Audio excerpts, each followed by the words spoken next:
And I thought, what better way to start the day than, since this is Florida, is a good glass of orange juice. So I'm going to make an orange Italian ice. We call it, a normal Italian ice is sugar, water, and flavor. And it's a wonderful product, and we're going to talk a lot about it today because your two main ingredients, your primary ingredient is tap water, which is very inexpensive, and your other ingredient is a bag of sugar. And sugar is, you buy the cheapest brand you can find. There's no difference between, this is the local store brand, Publix. There's no difference between this and Domino sugar. Their sugar is sugar. So you buy the cheapest stuff you can. So in Italian ice, your two main ingredients are water and sugar, and then we flavor it. Jeff, did you see this now? They have reduced the 5-pound bag down to 4 pounds. Geez. What a ripoff. And it's not just my Publix store. Domino was that way. All the sugar companies. It's now a 4-pound bag. Well, that throws off a lot of formulas. But that's too bad. It's like coffee. A pound of coffee now is 12 ounces How much instead sugar of do you 16. need? Good question. I need 2 pounds of sugar, please. Now, a normal Italian ice is sugar, water, and flavor. A cream ice, the Italians call it cremalata, we just call it cream ice, is sugar, water, and flavor, but we're also going to add some dairy to it. Our dairy blend of milk, cream, skim milk, and sugar. And that's going to make the ice even smoother than normal, and it's a very refreshing product, and that's what we're going to make right off now. And thanks to Jeff, I have changed my evil ways over the years. I used to make flavors like a lot of other people. If you go into most restaurants, you're going to see number 10 tins. A tin is, that's a number 10 tin. And that's 3 quarts of product. So that's a standard name in the industry, is a number 10 tin.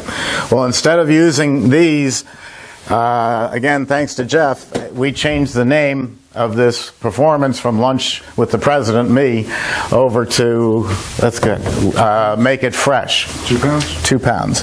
To make it fresh. And what that means is I go to the supermarket, like Jeff does, and I try to buy all my ingredients at the supermarket.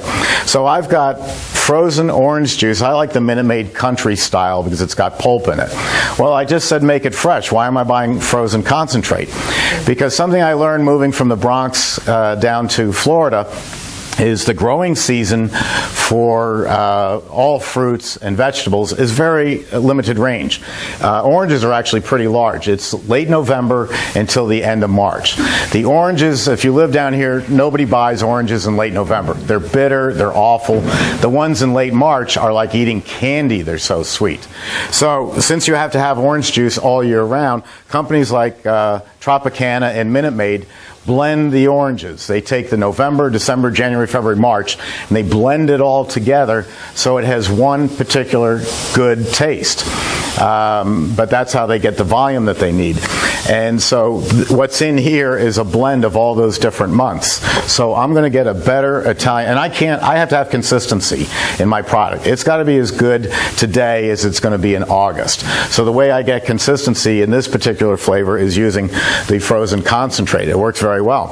And I'm just going to divide it up the way I would regular orange juice that I was giving to the family. So I'm going to need, Jeff, just a empty one of these that I can mix orange juice in. What about this? Well, that's already got water. So I'll take this. How's this? And I'm going to add, just like the instructions say, that's not open. I'm going to add 3 cans of water. Again, just like you're making orange juice for the family. Let me go over here. One question I often get, and it's a good question, is what about the water? Do I need to filter the water? It's a really good question. And there's a dual answer to it.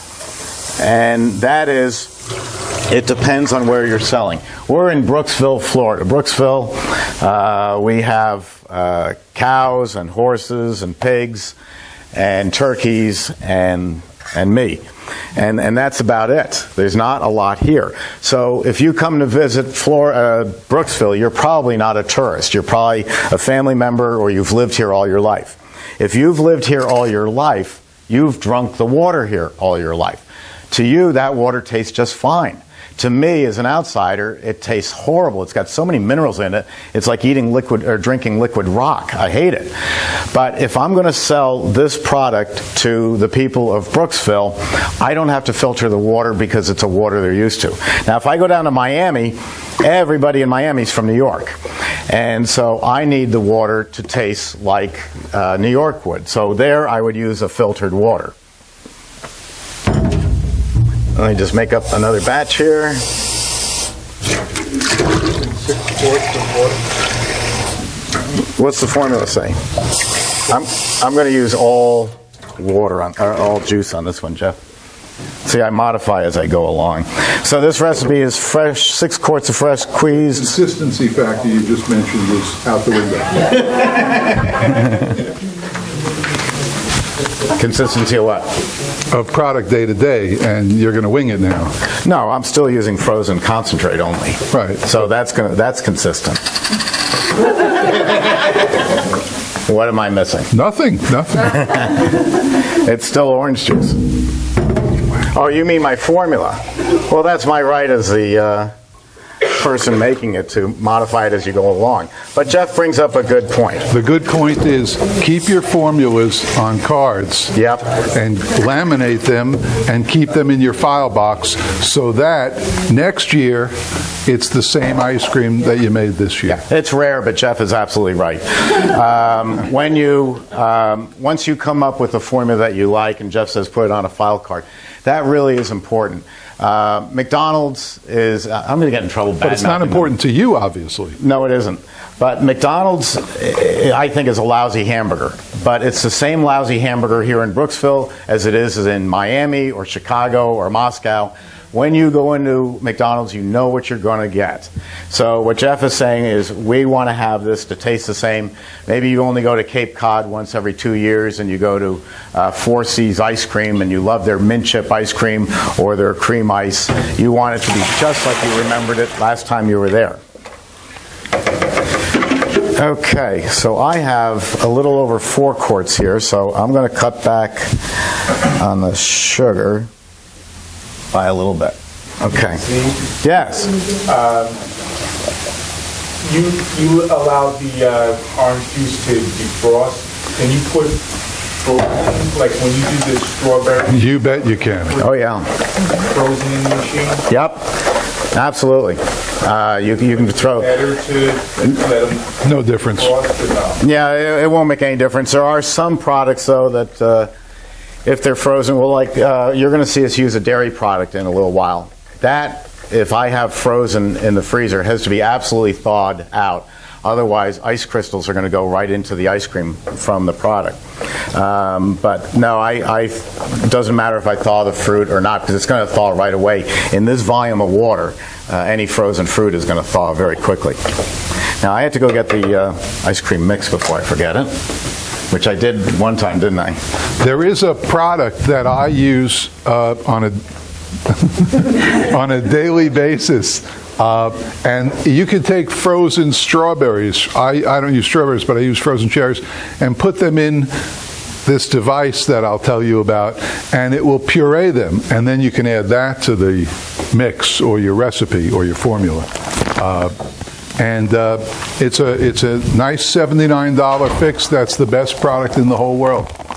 Okay. I'll take do you have a quart container? Yeah. I got a question. Yes. What's the capacity of that machine? This one is a 12 quart.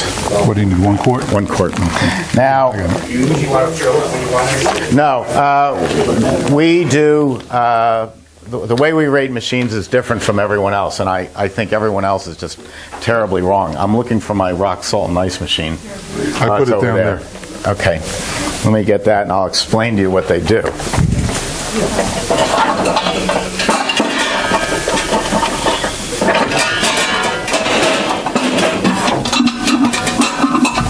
Here's the old-fashioned batch freezer with the beater and the wood blades. Now, if I was an Italian company, which is Taylor, Cappigiani, Electrofreeze, Stolting, they're all buying Italian machines. They're not American. The way they rate their machine is they say, okay, if we take the freezing cylinder and we put it on end and we take out the beater and we fill it with water, oh, it holds 6 quarts. Therefore, it's a 6-quart machine.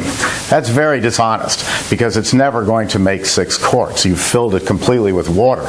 When I rate a machine, 12 quarts, 6 quart, 3 quart, 24, 44, it's how much product comes out when the batch is finished. That's how I rate them. So it's by what exits out of it. So if you're doing ice cream, depending on the air content, which we'll be talking about today, that will determine how much product you put in. With Italian ices, I'm putting in fairly near the capacity of the machine because air is really not much of a factor in Italian ice. Now, my batch is on the short side today here. I could have used another can of this.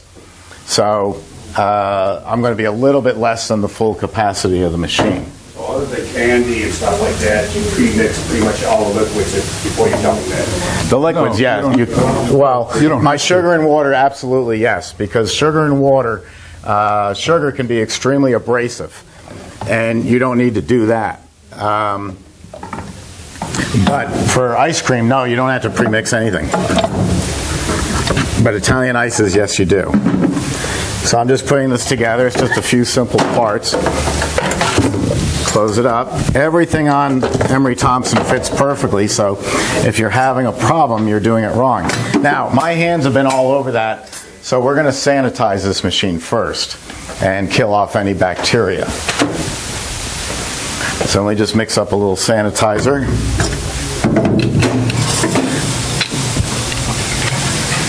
This is Sterashine is what I use, and we sell it here, but you can also get it on the internet. Sterashine is a great sanitizer. It's very effective and very simple to use.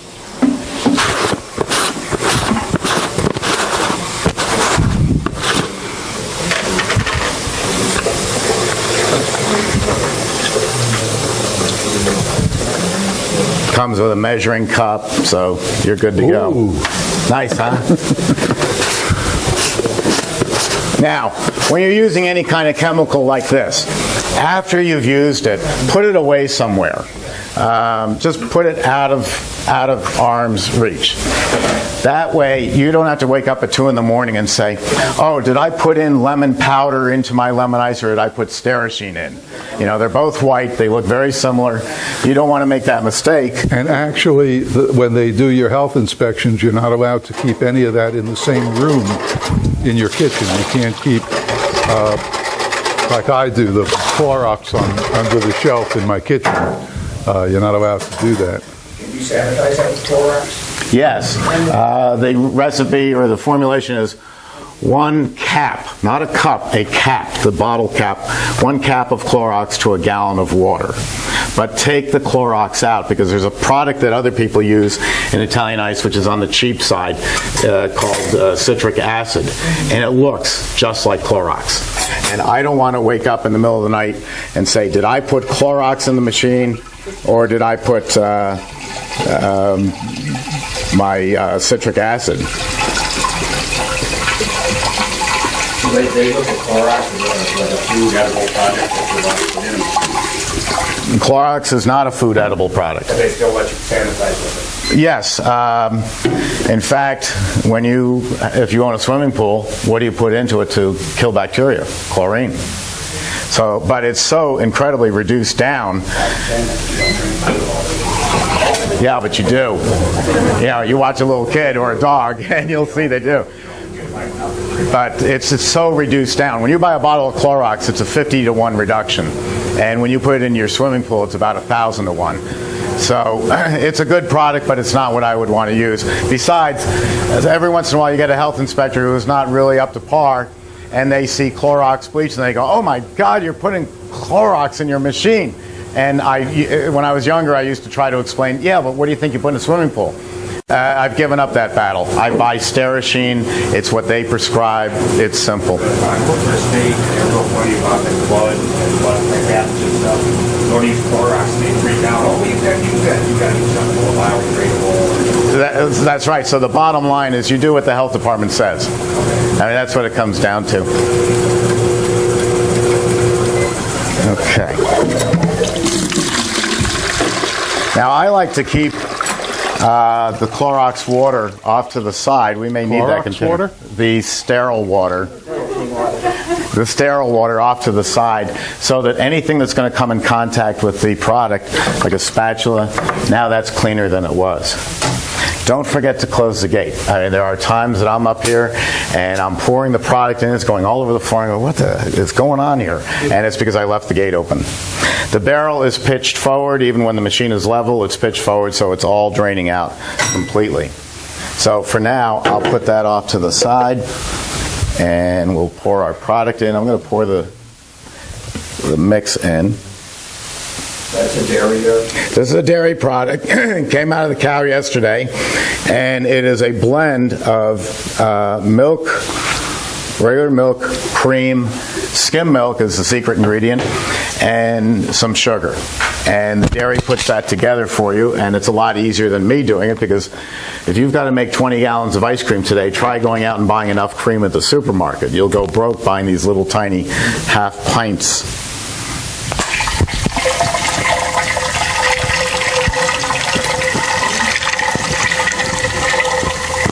Now, this machine is equipped with my latest invention. I invented something called the Infinite Overrun Control 12 years ago, and this is the next generation just out now, where I can pick what I'm making. So I'm making Italian ice, so I'm just going to push the word Italian ice and start. And the vanilla, thank you. So we'll turn that on. That's now running. Make sure the water's turned on. And a splash of vanilla.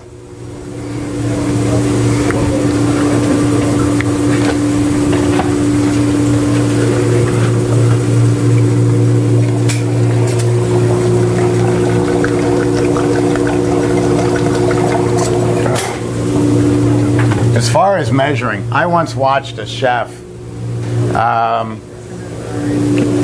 I saw this chef on TV. I didn't give you and open it. Jeff, I'm afraid you're right in front of the TV. I saw this chef on TV, and he's measuring out 5 pounds, and he puts it in.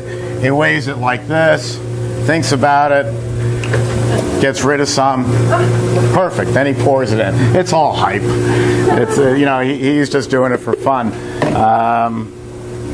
So when you're in business, it's a more exacting science. When you're doing a class like this, it's having fun. Aren't you going to add the sugar? Sugar, yes. Oh, you didn't pour it in. I didn't pour it in? No, I mean, I thought it was in. I was thinking it was in the orange juice. See, we almost forgot the sugar. Now, you don't want to do this, but we're going to anyway. Huh? See, you're confusing me. We already put the sugar in the orange juice. You put sugar in the orange juice? Yeah. You're fired. I don't think so. Are you sure? I don't think so. Well, we're going to find out in a few minutes, because I have a customer named Malik Rose. He's retired, famous basketball player for the San Antonio Spurs. And that's all. You didn't put the sugar in. It's right here. Didn't put the sugar in? No, it's Who right says here. we put the sugar in? You didn't put the sugar in. It's right here. You know what? You draw off this much. We'll find out. No sugar. There's no sugar in there. It's right here.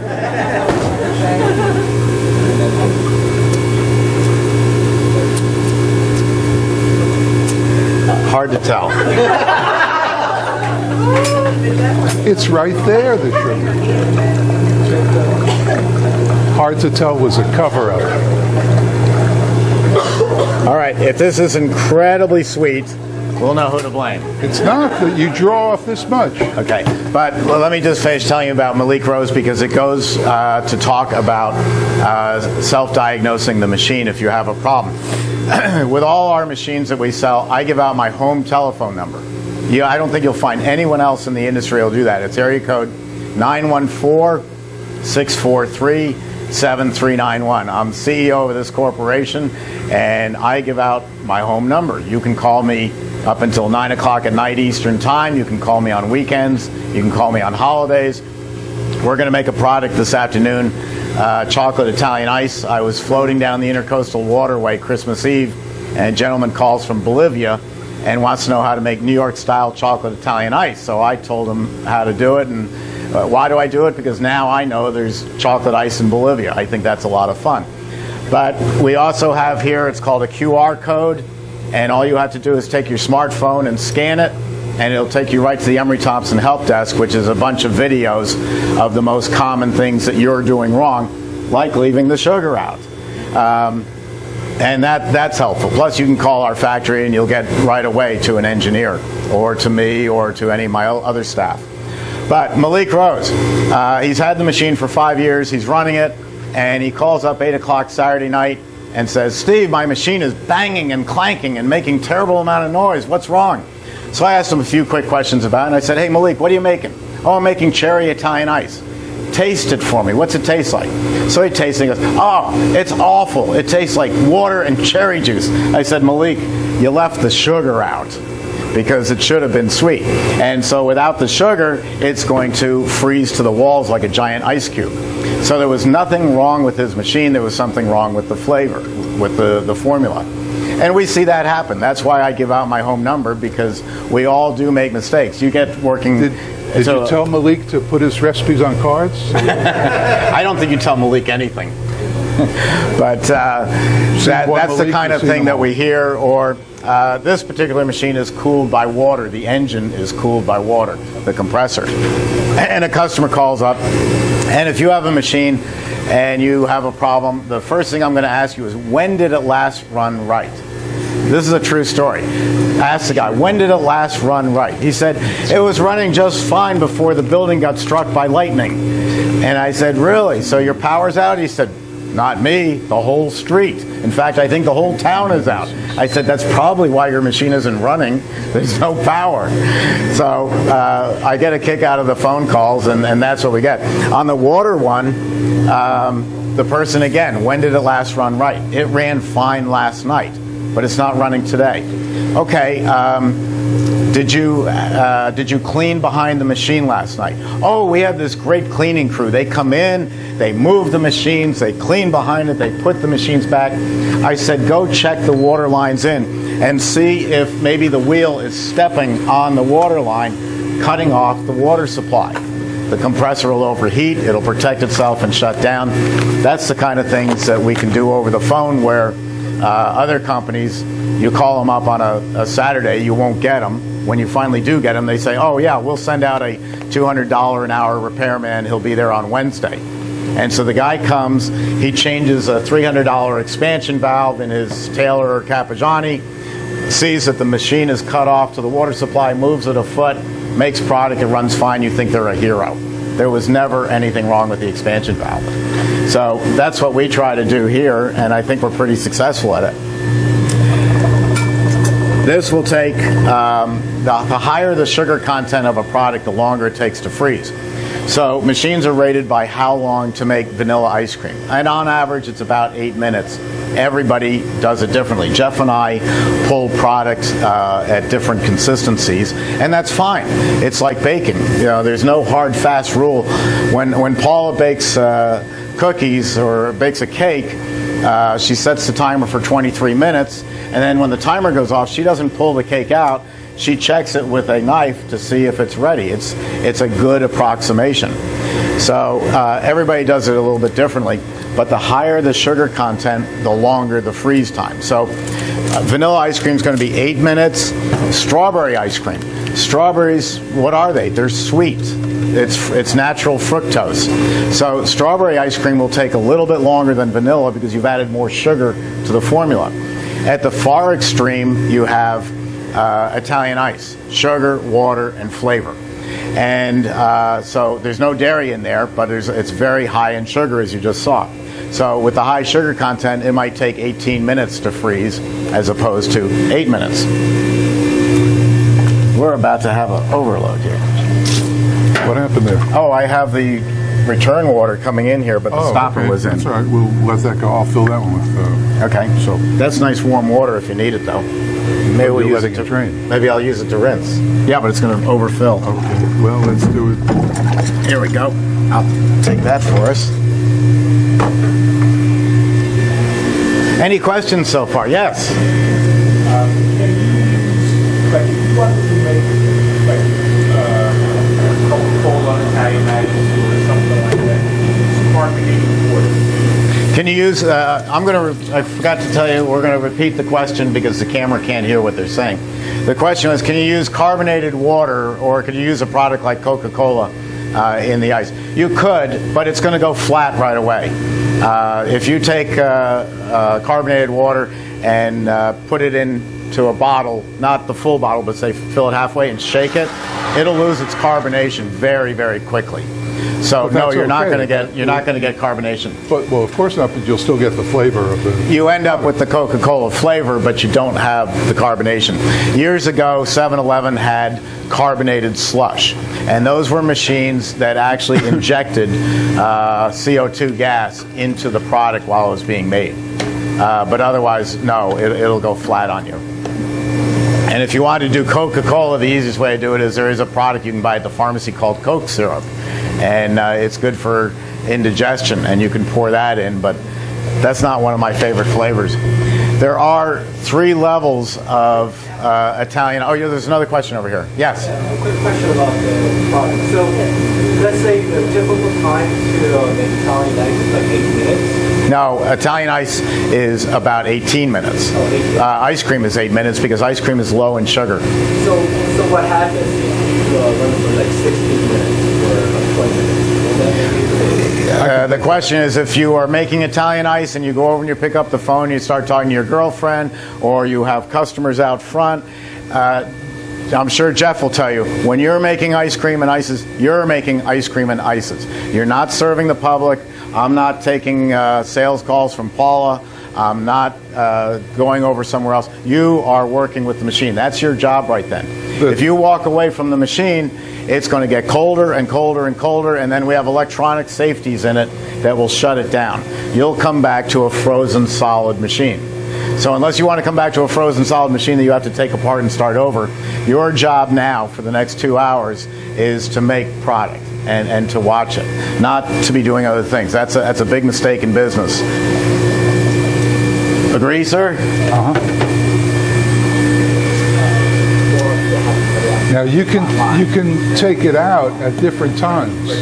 He takes it out later than I do. I take it out sooner than he does because I like a different consistency. Even when it freezes, you'll notice a different consistency. However, 30 seconds, 45 seconds too long, and you throw it away. In my opinion. Which leads to the question is, what about automating the product? I have seen people try to automate it. Again, we've been doing this for 109 years, so there's nothing that we can't do. We're the innovators in batch freezers. You can't do it. Just like if you're baking a pie or broiling a steak, you have to watch it. There's no control on the oven that says steak, medium rare, 8 minutes. You have to take a look at it, which I'm going to do now. It's humid in here, so it just iced up. Look at that. It's cutting off clean like a knife went through it. So I'm going to pull that out. Jeff's given me this so you can see the color. There's no artificial anything in here. This is the color of it. And look how fast that comes out. Oh, it's so sweet. Yeah, you better not be. The other idea behind an Emery Thompson is when it's ready, you want to get it out fast. Imagine you're broiling that steak, and it's medium rare, and it's ready, but it takes you 5 minutes to get it out of the machine because it's all blocked by guards. Your first bit of steak is going to be medium rare. Your last bit of steak is going to be well done. So that's why you can get product out of here. You can come up and get this in now. 45 seconds. So is that the finished product? This is done. That's it.